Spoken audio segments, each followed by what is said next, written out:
शिवराय मित्रांनो, औरंगजेबाचा मामा बंगालचा सुभेदार शाहिस्ते खान हा जवळपास 3 वर्ष स्वराज्यात होता, पुण्यामध्ये होता. महाराजांनी त्याची फजिती केली, पण त्यानंतर जसवंत सिंगही मागे थांबला होता.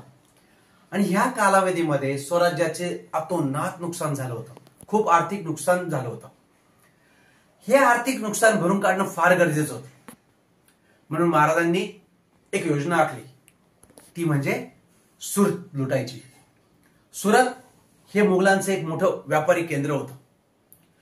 महाराजांनी बहिर्जी नाईक आणि त्यांची जी लोक होती, जी गुप्तचर लोक होती, ते सुरतमध्ये पेरले गेले होते.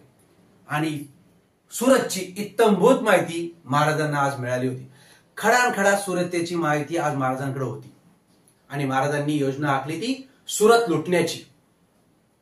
ही योजना फार धाडसी होती मित्रांनो, कारण पुण्यापासून सुरतेपर्यंत हे मुघलांची सत्ता होती. पुणे सोडलं की तिथून पुढे सगळे मुघल होते. त्यामुळं ह्या योजनेचा खबर ह्या कानाची त्या कानाला लागू न देता हा सारा प्रवास करायचा होता. तोही सैन्य घेऊन जायचं होतं, कारण सुरत लुटायची होती. मग महाराजांनी काय केलं? महाराज निघाले नाशिकच्या दिशेने, त्र्यंबकेश्वरला पोहोचले. आणि महाराजांनी एक अफवा उठवली की ते दक्षिणेकडे जात आहेत, दक्षिणेकडे कूच करतायत.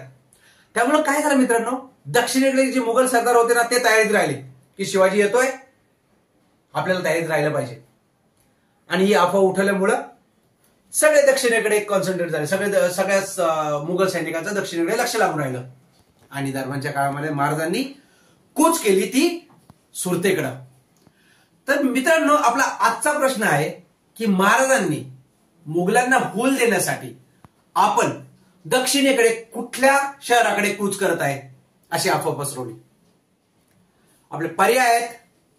पर्याय 1 उस्मानाबाद, पर्याय 2 औरंगाबाद, पर्याय 3 हैदराबाद म्हणजे भागानगर. तर मित्रांनो, पाहूया आज किती शिवप्रेमी सांगतायत की महाराजांनी मुघलांना कशी हुलकावणी दिली. जय शिवराय.